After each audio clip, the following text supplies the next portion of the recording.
보는 은혜와 평강이 여러분과 함께 하시길 주님의 이름으로 축원합니다. 우리 옆에 분들하고 같이 인사하도록 할까요? 잘 오셨습니다. 잘 오셨습니다. 네, 잘 오셨습니다. 우리가 지금 대교리 문답 계속 공부를 하고 있습니다. 루터의 대교리 문답이라고 하는 것은 늘 계속해서 거듭해서 말씀을 드리지만 틀었는데 계속해서 말씀을 드리지만 기독교인이면 반드시 알아야 될 그 5가지의 그 가르침을 여기에다가 요약을 해놨다고 그랬습니다. 십계명, 사도신조, 주님 가르친 기도, 세례 성찬, 이 정도는 우리가 알아야 된다라고 하면서 이렇게 가르치고 있는데요. 한 가지 우리가 좀 유념을 해서 읽어야 될 것은 루터도 역시 시대의 아들입니다. 그래서 루터가 한 말을 모두 다 그냥 문자 그대로 받아들이셔서는 안 되고 시대의 아들이라고 하는 것은 루터 역시 시대의 한계 속에서 살았기 때문에 우리가 걸러서 들어야 될 부분들이 분명히 있다라고 하는 겁니다. 예를 들어서 이런 거죠. 루터가 살던 그 중세 시대는 미신의 시대라고도 그렇게 이야기를 합니다. 그래서 뭐 마녀 사냥이라든가 이런 것도 횡행했었고요. 근데 루터는 너무 당연하게 생각을 했었어요. 예를 들어서 이런 거죠. 그 당시 중세시대 때 통용되던 한 가지 마녀 사냥 중에, 마녀 판별법 중에 하나는 마녀라고 동네에서 이렇게 뭐 경구나 찍힘이나 아니면 이렇게 잡힌 여인을 일단 다리를 묶습니다. 그런 다음에 돌을 묶어서요 물에다 빠뜨립니다. 물에다 빠뜨려서 올라오면 마녀고 가라앉아서 죽으면 사람이었구나 라고 그렇게 판별을 합니다. 이게 이제 그 당시 일반적인 거였고요. 또 예를 들어서 이런 것도 있었죠. 루터가 이제 비텐베르크에서 그 교수로서 또한 설교자로서 이렇게 오랫동안 살았는데 그 당시 비텐베르크에서도 마녀 사냥이 횡행했었습니다. 예를 들어서 흉년이 그 당시에 한 100년 만에 드는 흉년이 그때 비텐베르크를 몰아쳤을 때 이 흉년의 원인이 무엇일까라고 하는 것을 사람들이 무엇이라고 하면 그 비텐베르크에 이주온 한 여인의 가족들이 바로 마녀였기 때문에 이런 비텐베르크에 흉년이 들었다라고 해서 그 이주한 낯선 이방인 여인 가족들을 비텐베르크 광장에서 나무에다가 꽂아서 죽이는 그런 일이 있었습니다. 그 자리에 루터도 있었고요. 또 많은 우리가 소위 이야기하는 종교개혁가들도 그 자리에 앉아서 그것이 당연한 듯이 그렇게 생각을 했었습니다. 이것 이외에도 잘 알려진 것 중에 하나는 그 당시에 종교개혁이 되면서 하나님의 말씀에 따라서 우리가 복음의 자유를 가지고 살아야 된다라고 하면서 구습과 싸우던 사람들, 특별히 평화를 이야기를 하고 또 우리의 세례라고 하는 것은 하나님 앞에 자기의 그 고백이 있어야 된다고 외쳤던 사람들이 있습니다. 소위 이야기는 제세례파라고 그렇게 부르는 사람인데요. 이 사람들이 나중에 뭐 소위 얘기해서 침례교도도 되기도 하고 메노나이트라고 하는 평화주의자들의 그런 원류가 되기도 합니다.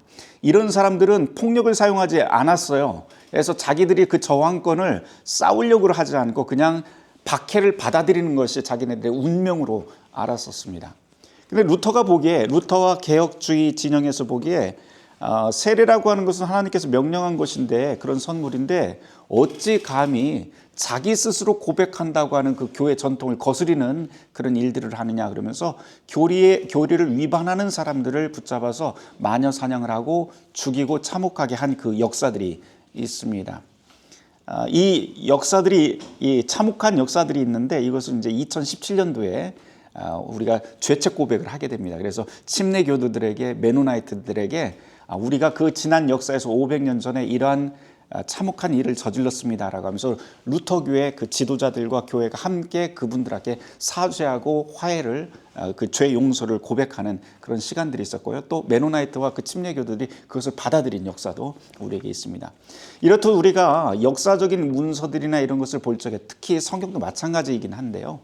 역사적인 배경을 우리가 알고 있어야 된다. 그래서 무조건 문자적으로만 보지 말고 여기에도 우리가 걸러서 들어야 될 문화적 그 옷이라든지 장식품이 있다고 하는 것들 여러분들이 기억을 하시면 좋겠습니다. 다만 우리가 읽으면서 이 책도 그렇고 또 성경도 그렇고 그 안에는 핵심적인 진리들이 있는데요. 그것은 바로 하나님께서 우리를 사랑하시고 예수 그리스도를 통해서 당신의 사랑을 보여주셨고 그 길이 우리에게 구원의 길이다라고 하는 그런 핵심적인 진리는 우리가 붙잡고 가야 될 것 같습니다. 오늘 이제 두 번째 계명으로 우리가 갈 텐데요. 여러분들에게 나눠드린 이 자료가 있습니다. 이거는 나중에 좀 읽어보시면 될 것 같습니다. 여기에 보면 아주 간단하게 이야기하면 대규리 문답에서 루터가 이제 첫 번째 10계명을 다루면서 두 번째 계명인 하나님 이름의 오용에 대한 이야기를 하는데요. 보통 사람들이 생각을 할 땐 금지 조항으로만 압니다. 뭐뭐 하지 말라. 내 하나님 여호와의 이름을 망령되이 일컫지 말라라고 그러니까 금지 명령으로만 알지만 사실은 이것은 금지 명령인 동시에 우리가 하나님의 이름을 잘 사용해야 된다라고 하는 그런 긍정적인 의미도 이 안에 들어 있습니다. 요거 이제 나중에 다 끝난 다음에 여러분들이 그냥 집에 가서 보시면 될 것 같습니다. 바로 글로 들어가 보도록 할까요? 73페이지입니다. 대규리 문답 73페이지. 제가 천천히 읽으면서 좀 설명을 좀 해보도록 하죠. 제2계명 너는 내 하나님 여호와의 이름을 망령되게 부르지 말라. 첫째 계명에서 바른 마음과 바른 믿음이 무엇인지 가르쳤습니다. 이제 둘째 계명입니다. 그러니까 이 첫 번째 계명에서 중요한 것은 마음에 관한 것이라고 했어요. 그런데 두 번째 이 계명에서는 외적인 곳으로 우리를 인도합니다. 그러니까 마음에서 바깥으로 우리를 인도를 합니다. 즉 우리의 입술과 혀가 하나님께 합당한 자리에 위치하도록 가르칩니다. 왜냐하면 마음에서 시작하여 밖으로 드러나는 가장 첫 번째 관문이 바로 말이기 때문입니다. 어떤 철학자가 그런 말을 하더라고요. 언어는 존재의 양식이다. 그래서 이 사람이 어떤 말을 쓰고 어떤 어투를 사용을 하고 어떤 용어를 사용하는지를 보면 이 사람이 살아가고 있는 모든 세계가 다 보인다는 거예요. 사실 그렇죠. 이 말이라고 하는 것은 그 사람이 누구인지 적나라하게 표현하는 방식인데요. 루터도 역시 10계명을 해석을 하면서 1계명은 우리의 마음에 관한 것이라고 한다면 그 마음이 바깥으로 표현되는 양식, 그것이 바로 2계명이 우리에게 가르치고 있는 바다라고 이야기를 합니다. 계속해서 보도록 하죠. 하나님을 섬긴다라고 하는 것 무엇인지 문답 형식으로 가르칠 때 보셨듯이 첫 번째 계명에서 가르쳤죠. 두 번째 계명과 이하의 모든 계명의 의미도 이런 식으로 간명하게 이해하고 스스로 적용시킬 줄 알아야 합니다. 누군가 이렇게 묻습니다. 두 번째 계명을 당신은 어떻게 이해하고 있습니까? 하나님의 이름을 헛되이 사용하거나 오용한다고 하는 말이 무슨 뜻입니까? 그러면 이렇게 간단히 답하십시오. 하나님의 이름을 오용한다라고 하는 것은 입으로는 하나님을 주님이라고 부르면서 매사에 거짓과 악한 습관을 일삼는 것을 말합니다. 그러니까 말만 그렇게 하고 앞에서는 그렇게 하는데 실은 그 사람의 일상은 전혀 그렇지 않다. 그러니까 일상이 똑같아야 된다는 거예요. 그리스도이면 어디서나 그리스도인이 되어야 된다. 교회에서만 그리스도인 하지 마시고 우리가 살아가는 가정이나 여러분들이 만나는 모든 사람들 앞에서도 역시 당신이 그리스도인인 모습 그대로 살아야 합니다라고 하는 뜻이죠. 그러므로 이 계명이 의미하는 바는 아무데나 하나님 이름을 사용하여 들먹이지 말라는 것입니다. 법정에서 서약하면 아닌 것은 아니라고 부정해야 합니다. 마찬가지로 아닌 것은 아니다라고 마음속에 확실히 알고 있는 것, 그리고 최소한 다르게 알고 있는 바를 하나님 이름과 결부시켜서 사용하지 말아야 됩니다.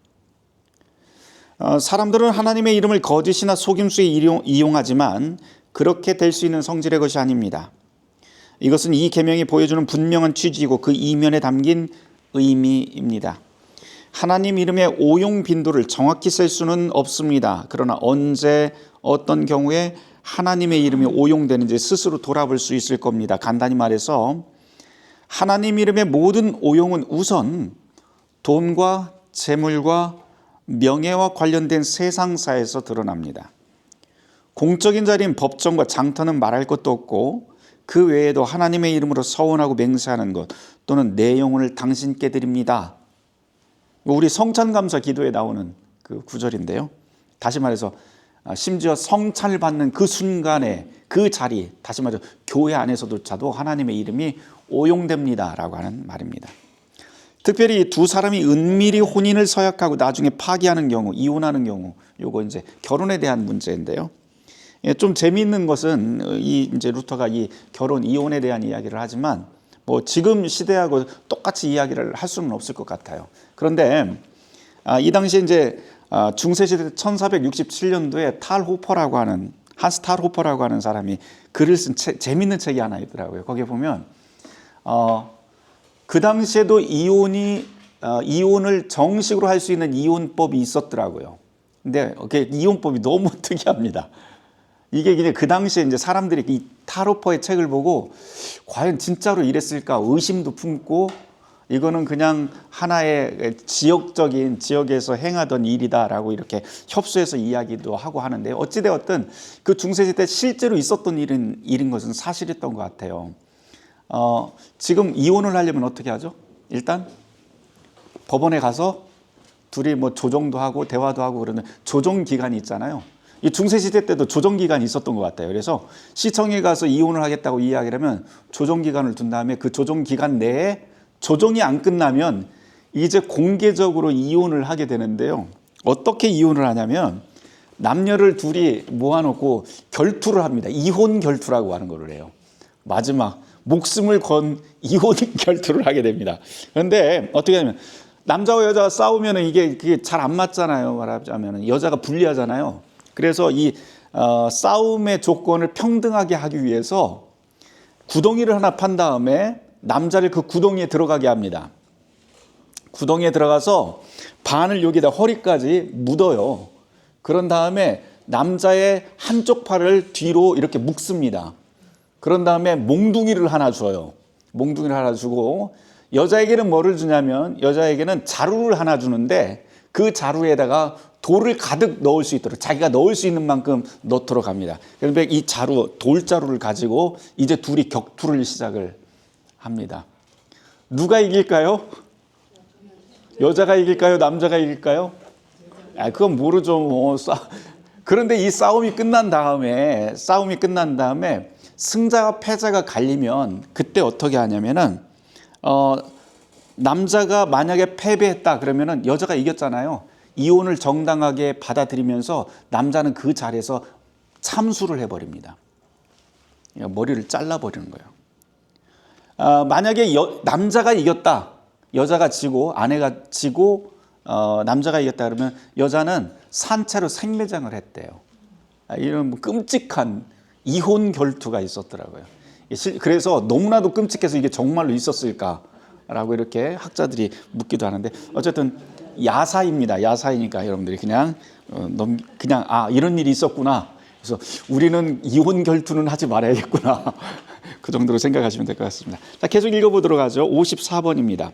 그러나 가장 빈번하고 심각한 오용은 어디하고 관련된 것? 바로 우리의 양심과 관련된 영적인 곳에서 일어납니다. 교회라고 하는 것은 바로 이 양심과 관련된 하나님의 성령이 내주하는 우리의 양심과 관련된 곳이다라고 루터는 늘 이야기를 하는데요. 다시 말해서 하나님의 이름이 가장 많이 오용되는 곳, 그곳은 세상이 아니고 루터가 봤을 때 바로 교회다라고 그렇게 지적을 합니다. 그러면서 하는 이야기가 제일 먼저 누구를 꼽냐면 설교자들 문제를 들어요. 그러니까 목사들 이야기를 꺼냅니다. 거짓 설교자들이 터무니없는 거짓말을 하나님 말씀인 것처럼 짓거리는 경우가 바로 이에 해당합니다. 다른 말로 하자면 설교 시간을 이용해서 성경의 이야기가 아닌 다른 이야기를 자꾸 한다는 거예요. 그러면서 거짓말로 자기가 하고 싶은 이야기를 하나님의 뜻이라고 하면서 막 얘기를 한다든지 아니면 사람들을 선동하는데 하나님의 이름을 갖다 쓴다든지 또 하나님의 이름이 선포되어야 되는 그 자리에서 만담을 한다든지 이런 것들. 이게 바로 루터가 봤을 때 하나님의 이름이 가장 크게 오용되는 그 자리이다. 근데 가만 생각을 해보면 이게 500년 전의 이야기일 텐데 500년 전 이야기 같지를 않아요. 오늘 우리의 이야기들이에요. 이게 고전의 힘이 바로 그런 데 있는 것 같아요. 시공을 초월해서도 여전히 우리에게 울림을 주는 것들이 바로 고전입니다. 계속 읽어보도록 할게요. 76페이지입니다. 보십시오. 모든 것은 자기를 자랑하려고 하나님의 이름을 장신구 정도로만 여깁니다. 설교를 그렇게 한다는 거예요. 설교하면서 자기 자랑 늘어놓는데 그 설교 시간을 쓴다든지 손 자기 자랑만 하다가 맨 마지막에 이것은 하나님의 뜻입니다라고 하면서 하나님 이름을 붙여댄다든지 성경 구절을 거기다 붙여댄다든지 한다는 거죠. 아니면 자기 주장을 관철시키기 위해서 멋지게 하나님의 이름으로 치장합니다. 거친 세상 일이든 숭고하고 섬세한 신앙과 교리에 관한 일이든 다 매한가지입니다. 그리고 흉보기 위해 헐뜯는 사람들이 이런 거짓말쟁이에 속합니다. 알다시피 이런 자들은 매우 거칠어서 하나님 이름을 아주 넉살 좋게 입에 올리고 그분의 이름을 모독합니다. 이런 사람들은 우리 편이 아니라 교수형 틀 앞에 서 있는 사람들입니다. 거짓말쟁이들은 또 있습니다. 대놓고 진리와 하나님 말씀을 흉보고 하나님의 일을 악마의 일로 마귀의 일로 치부해버리는 사람들입니다. 막 조롱하는 사람들이 있어요. 하나님의 이름을 가지고. 이런 자들에 대해서는 더 이상 논할 가치가 없습니다. 자, 이제 이 계명이 얼마나 중요한지 생각해 봅시다. 겉으로 드러나는 가장 큰 범죄는, 하나님 앞에서 가장 큰 범죄는 거룩한 하나님의 이름을 오용하는 것입니다. 그러니까 다시 말해서 이 말을 다시 돌려놓으면 하나님 앞에서 가장 큰 범죄를 저질러서 가장 큰 심판을 받게 돼. 가장 먼저 심판받게 될 사람들은 누구다? 목사들부터 심판받는다. 그 소리예요. 그러니까 막 굉장히 두려운, 저한테는 두려운 말씀이기도 합니다. 계속 보도록 하죠. 우리가 다 알고 있듯이 거짓말과 속임수는 그 자체로 이미 큰 죄입니다. 그런데 그 악한 일에 하나님의 이름을 들먹이고 정당화시키고 설득하고 거기에 두꺼운 망토까지 덧입히려고 한다면 죄의 무게는 더욱 가중됩니다. 하나의 거짓말은 둘로 변하고 점점 눈덩이처럼 불어나기 마련입니다. 그 때문에 하나님은 이 계명에 심각한 위협의 말씀을 덧붙이셨습니다. 여호와는 그의 이름을 망령되게 부르는 자를 죄 없다 하지 아니하리라. 이 계명을 어기는 자들에게는 아무 선물도 없고 그 죄를 묵고하지도 않습니다. 하나님께로부터 마음이 떠난 사람들은 추호도 가만두지 않으십니다. 마찬가지로 하나님의 이름으로 갖다 붙여대며 거짓을 아름답게 꾸며대는 자들의 행위가 실오라기처럼 작더라도 하나님은 용납하지 않습니다. 개탄스러운 것은 오늘날 교회의 현실입니다. 거짓과 술책을 멀리하고 하나님의 이름을 바르게 사용하며 오직 하나님만 진심으로 신뢰하는 교회와 교인들이 매우 드뭅니다. 원래 우리는 모두 천성적으로 좋은 품성을 타고났습니다. 그래서 죄를 범하면 자기의 치욕스러운 모습이 드러나지 않게 하려고 행동합니다. 자꾸 숨고 또 자기 거짓말을 치장을 하고 하는 것들이 사실은 선하기 때문에 생긴 일이라고 루터는 또 이야기를 해요. 그걸 가려야 되니까. 이게 악한 게 무엇인지 안다는 거예요. 말하자면 수치스러운 일이 어떤 것인지 안다는 거예요. 정상적인 사람이라면. 그 누구도 자기의 음흉한 행위를 나팔 불고 다닐 만큼 우악스러운 사람은 없습니다. 나 거짓말 잘해 뭐 그러면서 다니는 사람 없다는 거죠. 그런 짓을 대놓고 하지 않고 사람들 몰래 행합니다. 그래서 악한 행위를 지적받고 공격당하면 치욕스러운 자기 모습을 다시 명예롭게 꾸미려고 하나님 이름을 빌려 경건하게 치장합니다. 그런데 여기서 루터가 말하지 않은 게 한 가지가 있는데요. 양심에 화인 맞은 사람들 이야기예요. 그런 사람들은 자기가 잘못한 것에 대해서 전혀 꺼리낌이 없어요. 점점 더 양심이 무뎌집니다. 이건 이제 성경에서 양심에 화인 맞았다라고 그렇게 이야기를 해요. 버젓이 행하는 거죠. 누가 그 잘못을 지적하더라도 얼굴색 하나 변하지 않아요. 그런 사람들이 있어요. 계속 읽어볼게요. 이게 다 세상에서 일어나는 일입니다. 대홍수가 세상을 덮고 있듯이 악은 온 땅을 뒤덮고 있습니다. 역병, 전쟁, 기근, 화재, 홍수, 못된 아내. 루터가 그렇게 여기에는 이제 약간의 위트가 담겨 있는데요. 루터의 아내를 루터가 여기에다가 살짝 디스해 놓은 겁니다. 루터의 아내가 누구예요? 카타리나 폼브라라고 하는 아주 현명하고 그리고 생활력 강하고 지도력 강한 리더십이 있었던 여인이 바로 루터의 카타리나 폼브라라고 하는 여인인데요. 루터가 다른 사람은 무서워하지는 않는데 딱 한 사람 무서운 사람이 자기 아내입니다. 자기 아내. 그렇습니다. 항상 많이 혼났죠. 많이 혼나고 그렇게 살았습니다. 그렇습니다. 계속 읽어보도록 할게요. 못된 자녀들과 못된 고용인들, 그리고 손해보는 모든 종류의 일들 등 지금 우리는 그 대가를 치르고 있는 중입니다.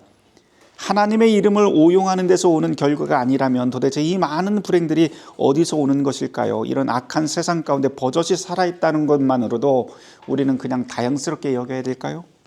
그러므로 무엇보다도 우리의 미래인 아이들에게 이 계명과 함께 다른 계명을 눈앞에 두고 엄격하게 지키고 몸에 배도록 가르쳐야 됩니다. 여기서 이제 시대적 한계가 나와요. 보면 루터는 아이들을 가르칠 때 어떻게 가르치라고 하면 회초를 들여서 때려서 가르치라고 그렇게 이야기를 합니다. 그러니까 계명을 범하면 회초를 들고 꾸짖으십시오. 그래서 이 계명을 항상 명심하도록 교육하십시오. 이런 교육의 목적은 벌로 다스리기 위한 것이 아니라 하나님에 대한 경외심과 두려움을 갖게 만드는 데 있습니다. 이게 이제 목적이니까. 네, 그렇습니다. 자, 이제 당신은 하나님 이름을 오용한다는 것이 무슨 뜻인지 이해했을 겁니다. 재차 요약하면 거짓말이나 자기 주장을 정당화하려고 하나님 이름을 끌어다 쓰지 말고 저주하고 맹세하고 주문으로 하는 등 맞지도 않는 곳에 사용하거나 악한 일을 꾸미고 계획하고 맹세하는 일에 사용하지 말라는 뜻입니다. 사실 우리 가만 생각하면 이 하나님의 이름을 추임새처럼 사용할 때 되게 많아요. 그래서 특별히 교회 다니는 분들, 교회 오래 다니신 분들하고 이야기를 하다 보면 우리 교회는 참 덜한데요. 이 이야기를 하면 이렇게 맥락에 맞지 않는데 하나님 감사합니다. 다 하나님의 뜻이야. 맥락에 맞지 않고 하나님께서 다 해주실 거야. 아니 여기에서 왜 하나님 이야기가 나오지? 이렇게 의문을 가질 때가 많아요. 그런데 이제 루터는 그렇게 맥락 없이 아무 의미 없이 그렇게 사용하지 말라고 또 이야기를 합니다. 63번입니다. 하나님은 하나님 이름의 바른 사용이 무엇인지도 반드시 알아야 됩니다. 하나님의 이름을 망령되이 부르지 말라고 하는 말씀은 오남용의 금지뿐만 아니라 바른 사용을 위한 명령이기도 합니다. 하나님이 우리에게 자신의 이름을 알려주신 이유는 그 이름을 잘 사용하라고 하는 뜻입니다. 거짓과 악을 위해서 하나님의 이름을 입에 올리지 말라라고 하는 금지 명령은 자연스럽게 진리를 위해서라면 하나님의 이름을 사용해라. 모든 선한 일을 위해서라면 하나님의 이름을 선용하여 사용하라 라고 하는 그 뜻이 여기에 담겨 있습니다. 하나님의 이름을 꼭 필요한 곳에 바르게 사용하는 예를 한번 들어봅시다. 그분의 이름을 바르게 서약하며 그분의 이름을 부를 때 환난 가운데서 그 이름을 찬송할 때 좋은 일이 생겨서 그분의 이름으로 감사하는 경우에 바로 이런 예입니다. 우리가 감사해야 될 때, 환난 가운데 들어갔을 때, 또 찬송할 때, 이런 때는 하나님의 이름을 높이 드러내라라고 하는 겁니다. 이 모든 것을 시편 50편에서는 이렇게 요약합니다. 같이 읽어볼까요? 같이 읽습니다. 환난 날에 나를 부르라.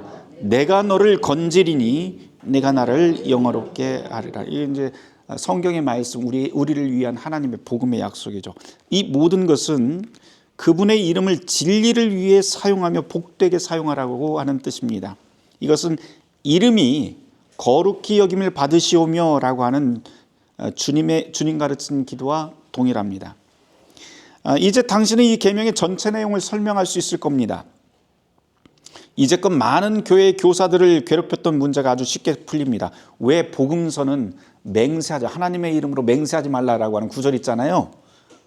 복음서가 금지한 맹세를 왜 그리스도와 바울 그리고 수많은 성도들은 그리도 자주 하나님의 이름으로 맹세했을까요?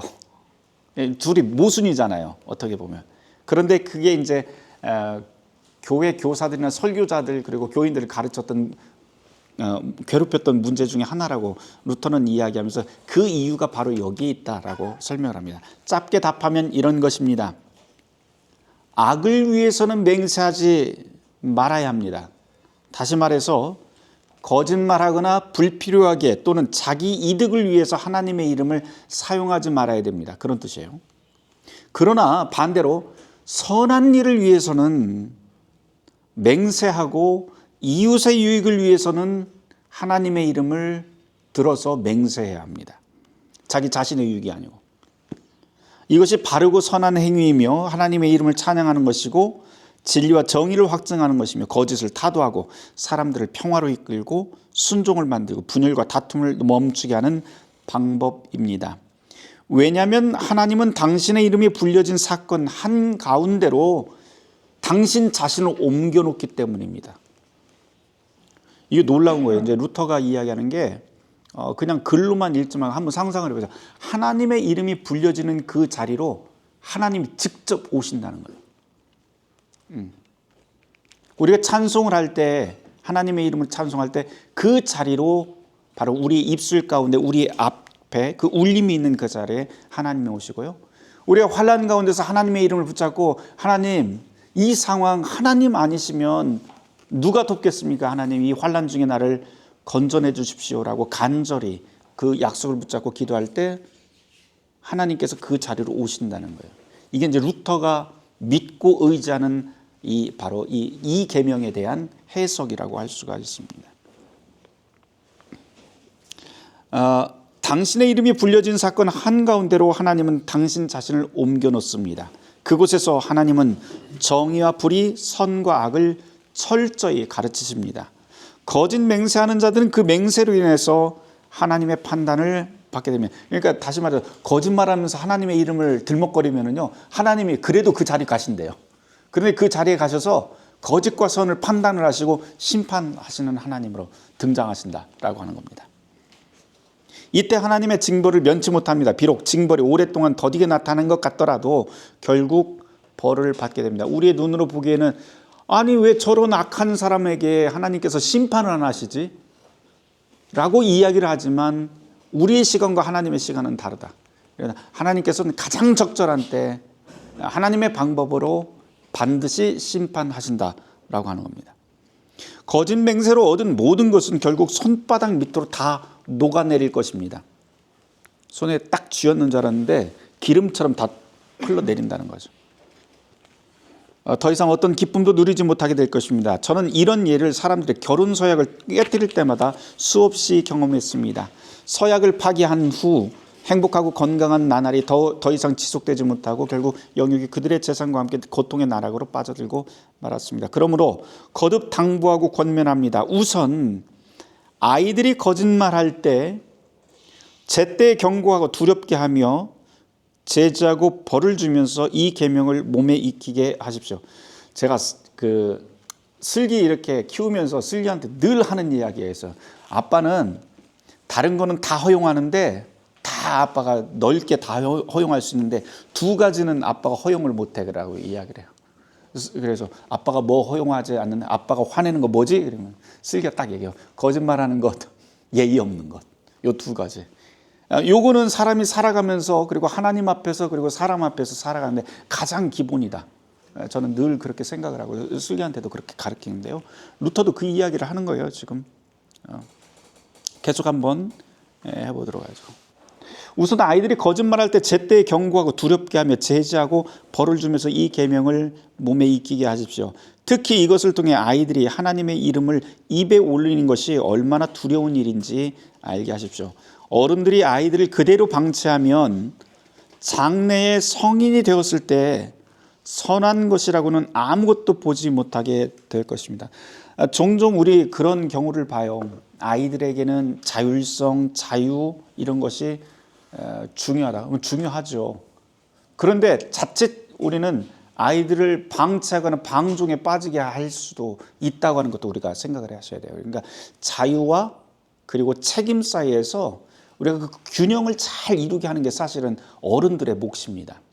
근데 단순히 어른들이 아이에게만 자유와 무한한 자유와 책임이라고 하는 양극단이죠. 어떻게 보면 양극단에서 이 균형을 이루게 하는 것뿐만 아니고 사실은 우리 자신도 그렇게 살아야 돼요. 우리도 그리스도인으로서는 온전한 자유를 이미 부여를 받았어요. 다시 말해서 우리가 예수를 믿는다는 것은 루터의 말대로 하면 모든 만물 위에 서 있는 주인으로서 살아가는 그 권리를 하나님께서 우리에게 주셨다. 마음껏 사셔도 돼요. 그런데 참된 그리스도인이라면 동시에 해야 될 일이 있는데 뭐냐면 복음의 자유를 만끽하면서 그 복음의 자유로 남을 섬기는 그런 책임적 자유의 안에서 살아야 된다라고 하는 겁니다. 이게 바로 이제 루터가 이해하는 복음의 자유와 율법의 책임이라고 하는 거예요. 이 두 가지가 늘 균형을 가지고 살아야 돼요. 복음으로 우리는 자유를 얻었지만 여전히 하나님 앞에서 이 땅에서 살아가는 동안 우리는 함께 더불어서 살아가잖아요. 그래서 남을 위한, 이웃을 위한 책임적 존재로서 살아가야 된다라고 하는 그것을 이해를 하셔야 됩니다. 계속 읽어보도록 할게요. 어른들이 아이들을 그대로 방치하면 장래 성인이 되었을 때 선한 것이라고는 아무것도 보지 못하게 될 것입니다. 지금 우리가 훤히 다 알듯이 세상은 이전보다 더 악독해지고 있습니다. 진정한 권위도 없고 순종도 없고 충성도 없고 신앙도 없습니다. 그저 극악무도하고 난폭한 자들로 가득합니다. 이런 사람들에게 교훈이나 형벌도 소용없을 지경이 되었습니다. 이런 모든 현상들은 이 계명을 제멋대로 오용하고 멸시하는 자들 때문에 일어난 하나님의 진노와 징벌 때문입니다. 이런 세상을 거슬러 아이들을 재촉하고 자극하십시오. 그 다음 권면할 것은 아이들이 접하는 모든 상황과 환경 속에서 하나님의 이름을 존경하며 말하도록 가르치라는 것입니다. 왜냐하면 이렇게 하는 것이 그분의 이름을 바르게 존경하는 것이기 때문입니다. 이미 첫째 계명을 가르칠 때 언급했다시피 사람이 온전한 위로를 소망하며 그분의 이름을 부르게 되면 마음은 믿음을 통해 하나님께 존경을 표하게 되고 연이어 우리의 입은 고백을 통해 그분께 존경을 드리게 됩니다. 이것은 진실로 복되고 유익한 습관입니다. 이 습관은 마귀를 대적하는 강력한 무기입니다. 악마는 늘 우리 주위를 둘러싸며 죄, 수치, 고통, 궁핍으로 위협합니다. 그러나 악마가 가장 듣기 싫어하고 견딜 수 없는 장소가 있는데 그것이 어디냐면 바로 하나님의 이름, 그 이름을 향한 외침이 가득한 마음입니다. 하나님의 이름으로 가득 찬 그 마음. 하나님의 이름을 부르는데도 그분이 지켜주시지 않는다면 얼마나 비참하고 끔찍한 불행에 직면하게 될까요? 그러나 저는 제 자신의 시련과 경험을 통해서 분명하게 배운 것이 있습니다. 하나님의 이름을 부를 때 갑자기 큰 재난이 변하고 사라졌습니다. 제게 늘 이런 일이 일어납니다. 그러므로 악마를 대항하십시오. 다시 강조합니다.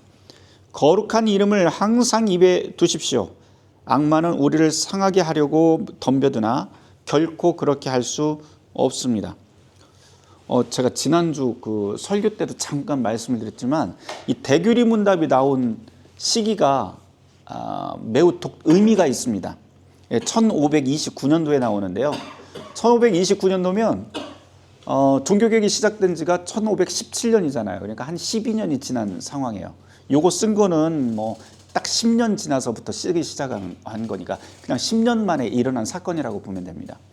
종교개혁을 해서 사람들이 막 몰려들어서 루터파 진영 안에 사람들이 영주들도 힘을 보태고 또 목사들도 힘을 보태고 성도들도 힘을 보태서 하나의 진짜 소위 이야기하는 정치 세력처럼 세력이 점점 굳건해지기 시작하는 때입니다. 10년 정도 지났으니 이제 힘도 좀 생겼어요. 군사력도 생겼어요. 정치력도 생겼어요. 그런데 보니까 겉으로는 그렇게 힘이 있는 것 같았는데 안이 완전히 썩었대요. 속이 다 썩어 들어가고 있다는 것을 이제 알게 됩니다. 왜냐하면 이제 영주들이 와서 루터에 친했던 그 영주들이 신실한 영주들이 루터한테 편지를 쓴 게 있습니다. 그러면서 슈팔라틴이라고 하는 그 친구가 루터한테 편지를 쓰는데 뭐라고 편지를 썼냐면 당신 지금 종교개혁한다고 막 밖으로 돌아다니고 있는데 안을 좀 다시 한번 돌아봐야 된다. 왜냐하면 지금 복음의 자유를 당신이 이야기를 하고 성경에서 복음의 자유를 가르쳤더니 어떤 현상이 일어났냐면 복음의 자유를 빌미로 목사가 목사 일을 하지 않고 또 성경도 모르고 또 교회는 번듯이 지어놨는데 교회 안에서 술꾼들만 가득하고 뭐 이런 이야기를 해요. 교회 재산은 어디로 흘러가는지 모르겠고 목사들이 이러니 당연히 그 목사들과 같이 신앙생활하는 성도들은 어떻겠느냐 그러면서 그 아주 신랄한 편지를 루터에게 씁니다. 루터가 이걸 보고 언제 받게 되면 1525년도에 그 편지를 받게 돼요. 정말로? 이제 깜짝 놀란 거예요. 그래서 시찰단이라고 하는 것을 만들어서 루터가 비밀리에 루터와 대학 교수, 법학 교수 그리고 시청에 있는 그 공무원하고 같이 몰래 시차를 다니기 시작을 합니다. 결과는 어땠을까요? 정말 참혹했대요. 너무너무 참혹하게 이 루터파 진영 안이 골마 들어가고 있는 것을 루터가 눈으로 그리고 귀로 체험을 하고 이 시찰단 이후에 이제 이 교회가 갱신되지 않으면 안에서부터 갱신되지 않으면 안 되겠다 해서 했던 일이 뭐냐면은 두 가지를 쓰게 되는데요. 두 가지 방법이 뭐냐면 첫 번째 방법은 가만 생각을 해보니까 다들 게으르고 나태하고 태만한 목사들, 우리가 일계명 서문 이야기하면서 그 이야기가 나왔잖아요. 그 사람들 다 쫓아냈을까요? 아니에요. 그게 아니고 대부분의 이렇게 악한 사람들, 잘못된 사람들이 있으면 이렇게 분포도를 보면 한 100명이 지금 나태하고 게으르고 그러면 진짜 나쁜 놈들은 위에 한두 명이에요. 한두 명이고 나머지 사람들은 그냥 대세를 따라서 막 흘러가는 거예요. 그러니까 다른 말로 하자면 고쳐 쓸 수 있는 사람들은 한 98명이 되고 고쳐서 쓰지 못할 사람은 한 2명 정도가 된다는 거예요. 그래서 이때 시행한 게 뭐냐면 강력한 징계를 시행을 하게 됩니다. 그래서 종교개혁자 진영에 있었던 사람들이, 지도자들이 한두 명, 이 사람들은 정말 안 된다. 왜냐하면 전체 분위기를 다 흐리고 교회를 망가뜨리고 하는 주도적인 입장에 있었던 이 몇 사람들, 아주 소수의 사람들은 해임을 해서 영집 밖으로 내쫓아 버립니다. 그리고 나머지 사람들은 그럼 어떻게 하느냐? 이 사람들은 루터와 종교개혁자들을 볼 때 이 사람들은 정말 몰라서 그랬던 거다. 그래서 제대로 가르치고 제대로 양육하고 제대로 우리가 교제를 하면서 사귀면서 나아가게 되면 우리가 함께 성장할 수 있다라고 그렇게 판단하고, 그래서 첫 번째로는 징계를 하고요. 두 번째로 했던 게 바로 교육입니다. 그 교육 중에 가장 기본적인 교육이 바로 성경부터 알아야지. 성경부터 알아야지. 그래서 이 대규율 문답 5개, 기독교인은 반드시 알아야 될 5가지의 가르침이라고 해서 이 대규율 문답을 쓰고 그리고 가르치기 시작을 해요. 근데 이것만 이 사람들을 위해서만 가르친 게 아니고 우리가 지도자들만 알고 있으면 안 되고 누가 알아야 된다? 아이들도 알아야 되고, 그 다음에 그 당시 중세시대 때는 여성들은 교육을 못 받았었거든요. 보편 학교를 지어서, 그러니까는 누구든지 들어가서 무상교육을 받을 수 있는 학교를 지어서 언어를 가르쳐야 된다. 글을 읽을 수 있도록. 근데 이제 목표는 그 당시에 루터가 학교를 지은 목표는 뭐였냐면요. 학교를 세운 그 목표는 성경을 읽게 하는 데 목표가 있었어요. 그 당시에 중세시대 때 성경을 읽어서 하나님의 뜻이 무엇인지 스스로 읽고 스스로 질문하고 스스로 생각하고 스스로 움직일 수 있게 만드는 게 종교개혁의 핵심적인 목표였습니다. 그래서 대규율 문답서는 사실 목회자와 또 아버지, 어머니들, 이제 아이들을 가르치는 그 사람들을 위한, 교사들을 위한 책이고요. 그 다음에 소규율 문답이라고 하는 것을 만들게 되는데, 소규율 문답 여러분들이 보셨을 거예요. 사실은 소규율 문답의 그 내용은 아주 짧습니다. 똑같은 그 순서로 되어 있고 아주 짧은데, 옛날 그 교회 다닐 때 궤도 아시죠? 궤도에다가 다 이렇게 손으로 수기로 해갖고 막 찬송 부르고 앞에서 율동하고 그랬었잖아요. 마찬가지로 원래 이 소규율 문답이라고 하는 것은 궤도 형식으로 해서 큰 종에다가 써서 이거를 앞에다가 붙여놓고요. 아이들한테 모두 다 외우게 했던 겁니다. 이게. 그래서 입교를 하거나 할 적에는 견신례라고 해야죠. 그 당시에는 견신례를 받기 위해서는 반드시 소규율 문답 처음부터 끝까지 다 외워야 됩니다. 실제로 이게 당시 교회에서만 그런 게 아니고 그 당시 공교육, 루터파 진영에 있었던 공교육, 고등학교까지 다 교과서로 만들어서 이 소규율 문답을 가르쳤어요. 이게 이제 루터교회 진영에 있었던 국가들의 그런 교육 방법이 19세기까지 계속 그렇게 해왔고요. 지금 독일 같은 경우에는 소규율 문답을 직접 가르치지는 않지만 여전히 종교교육 시간이 그 고등학교 과정, 김나지움이라고 하는 그 고등학교 과정에 여전히 있습니다. 그래서 학생들이 자발적으로 자기의 종교가 그 개신교다 하는 사람들, 또 천주교, 가톨릭이다 하는 사람들은 각자의 그 시간으로 이 클래스로 흩어져서 그것을 반드시 배우게 만들고요. 또 입교 교육할 때 견신례를 할 적에 루터교에서는 우리는 지금 한 5주에서 6주 정도 그렇게 교육을 시키고 견신 또는 입교를 하게 되는데, 여기에서는 거의 6개월에서 지금 많이 줄어들어서 6개월. 6개월에서 한 1년 또는 2년 정도 그 정도 견신 교육을 하게 됩니다. 이 견신 교육은 토요일 날 아이들을 교회로 오게 해서 그래서 하루 종일 같이 이제 성경 공부하고 하면서 그 기간이 끝난 다음에 비로소 이것을 끝나게 되면 입교라고 하는 예식을 아직도 그렇게 거치고 있는 게 이제 루터교의 교육 형식입니다. 다시 돌아가 보도록 하죠. 그만큼 이제 교육이 중요하다 하는 겁니다. 몇 페이지죠? 제가 딴 데를 펴는 것 같은데 지금 84페이지. 네.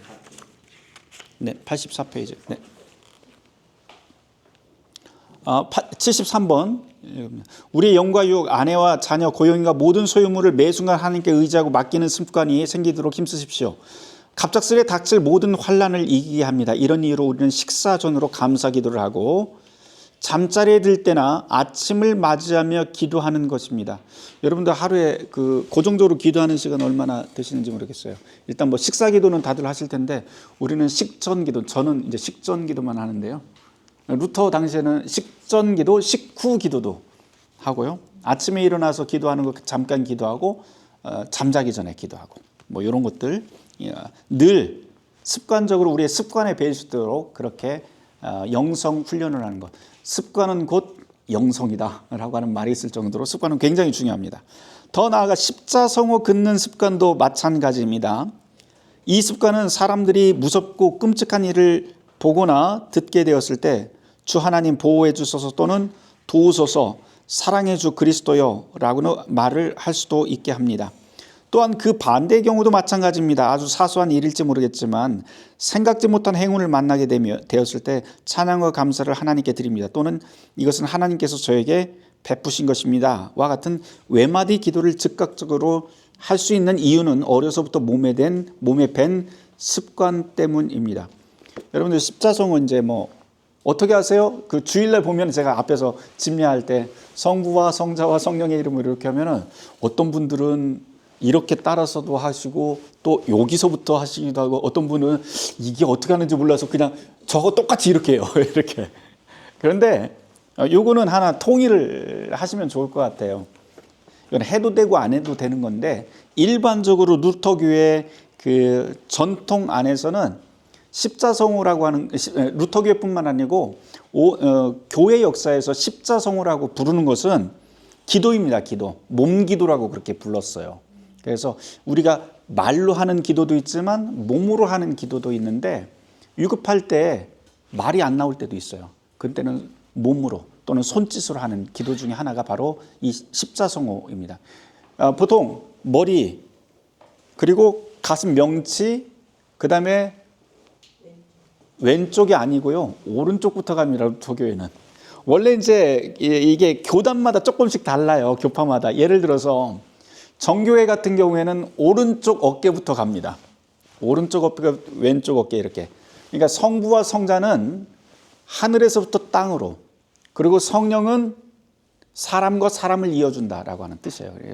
성부, 성자, 성령의 이름은 저는 이제 왼쪽에서부터 가는데 왼쪽으로 가는 이유는 뭐냐면 여러분들을 보고 여러분들의 저기 따라서 하는 게 저하고 왼쪽에서부터 가도록 만드는 거예요. 그러니까 제가 이렇게 하면 여러분들은 어디예요?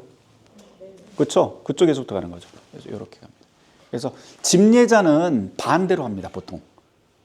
그러니까 여러분들이 그거 이해를 하시고 자, 손을 이렇게 모아서요. 기본적으로는 이렇게 하는 거예요. 성부와 우리의 머리, 지성이라고 하는 뜻이 들어있기도 하고요. 성부와 그다음에 성자, 우리의 마음, 그리고 성령.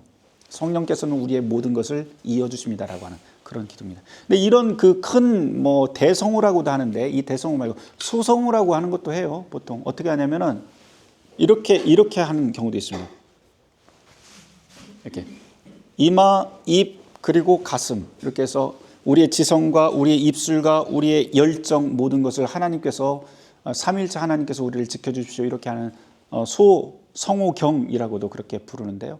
이거 이제 가톨릭 교회 가보면 천주교 미사할 적에 이거를 복음서 봉독할 때 그렇게 합니다. 복음서 봉독하기 전에 이제 성호경 이렇게 긋고 합니다.